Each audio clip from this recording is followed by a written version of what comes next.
Hello everyone, কেমন আছো তোমরা সবাই? আশা করছি সবাই খুব ভালো আছো। তো আজকে হলো 4th ফেব্রুয়ারি, মানে আমার ভাইয়ের জন্মদিন। তো দেখো, ভাইয়ের জন্মদিনের জন্য আমার ছেলে আর আমার বর দুজনে মিলেই কিন্তু বেলুন ফোলাচ্ছে পাল্লা দিয়ে। আমার ছেলে পারুক না পারুক, মামাইয়ের জন্মদিনে বেলুন তো ফোলানো মাস্ট, তাই চেষ্টা কিন্তু চলেই যাচ্ছে।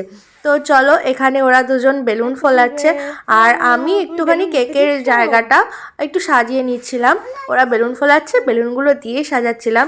যেহেতু বাবানের এই সময় খুব শরীর খারাপ ছিল, সেই দিনও ডক্টর দেখাতে নিয়ে যেতে হয়েছিল, ইভেন ডক্টর দেখিয়েই আনা হয়েছে ওকে এখানে।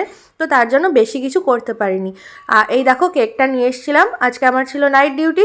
তো সকালবেলা নাইট করে আসার সময় একবারে কেকটা নিয়ে বাড়ি চলে এসেছিলাম। তো কেকটা কেমন হয়েছে তোমরা কিন্তু অবশ্যই জানিও। আমার তো খুব পছন্দ হয়েছে কেকের ডেকোরেশনটা। তো চলো, বার্থডে বয় এসে হাজির। এই যে আমার ছেলে কিন্তু উঠে পড়েছে বার্থডে বয়ের কোলে।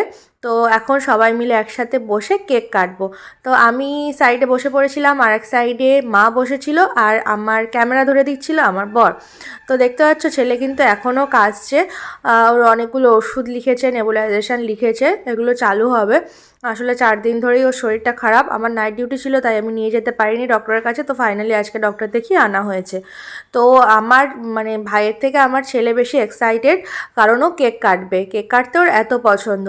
আর ওর আনন্দের জন্যই মেইনলি এই যে স্পার্কেল ক্যান্ডেল এগুলো আনা হয়েছে, যাতে ও দেখে একটু আনন্দ পায়। তো দেখো মুখের রিয়াকশানটা আমার ছেলের, কি জোরে জোরে হাততালি দিচ্ছে, কত খুশি হয়েছে ও। তো এই যে মামাইয়ের হাত ধরে কিন্তু ওরা দুজন মিলেই কেকটা কাটছে, আর আমরা দুজন এখানে হ্যাপি বার্থডে উইশ করছি। তো চলো, তোমরা একবার বলে দিও ওকে হ্যাপি বার্থডে, আর ওর আগামী লাইফটা যেন আরও ভালো হয় তার জন্য একটু ঠাকুরের কাছে প্রে করে দিও। তো এই যে কেক কাটা কিন্তু আমাদের কমপ্লিট, আর কেক এখন খাইয়ে দিচ্ছে আমাদের সবাইকে।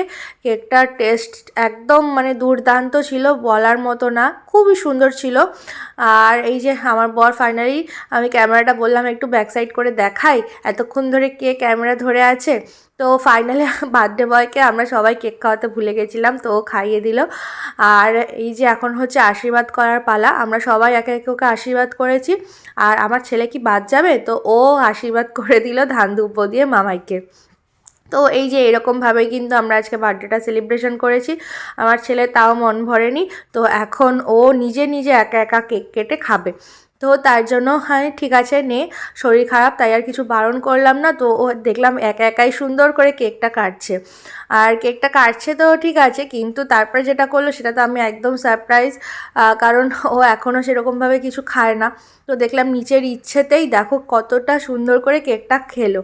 তো আমি তো দেখে খুশি হয়ে গেছি যে আমার কেক আনাটা সার্থক হয়েছে ওরে খাওয়ার জন্য। তো দেখো সুন্দর করে খেলো, কোনো কাশি নেই, কিছু নেই। এমনি সময় কিছু মুখে দিতে গেলেই কাশি, খায় না। তো এটা দেখলাম নিজের ইচ্ছেতেই খেলো। তো দেখো এখানে কিন্তু আমার ছেলে খুব মজা করেই কেকটা খাচ্ছে।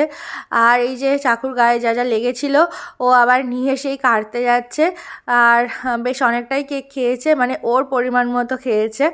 তার জন্য আমি খুব খুশি হয়েছি। ইভেন আমি পরের দিন তুলেও রেখেছিলাম, আসলে বাচ্চাদের মর্জি, পরের দিন আর একটুও কেকটা মুখে দিল না। তো যা খাওয়ার ওই দিনই খেয়েছে। তা আমি ভাবলাম ঠিক আছে, খেয়েছে তো অ্যাটলিস্ট বাইরের খাবারের টেস্টটা আস্তে আস্তেও বুঝতে শিখছে। জানি অনেকটা দেরি হয়ে গেছে, কিন্তু সব বাচ্চা তো আর সমান না, সবার গ্রোথ ডেভেলপমেন্টও একসাথে সমান হয় না।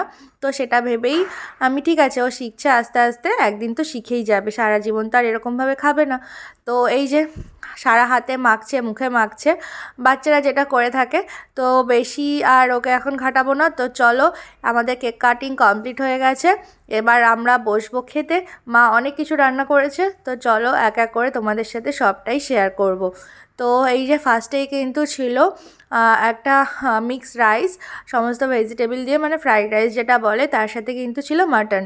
আর বেশি কিছু আয়োজন করেনি, যেহেতু আমরা রাত্রিবেলা খাবো, আমরাই বারণ করেছিলাম। তো এই যে রাইসটা কিন্তু খুব ভালো হয়েছিল। আর আমার বর যেহেতু একটু শাক খেতে ভালোবাসে, তো ওর জন্য করা হয়েছিল শাক। আর এই যে দেখো সমস্ত রকম ভেজিটেবলস দিয়ে শীতের মধ্যে কিন্তু বেশ ভালো লাগে ফ্রাইড রাইসটা। আর তার সাথে ছিল গরম গরম মাটন।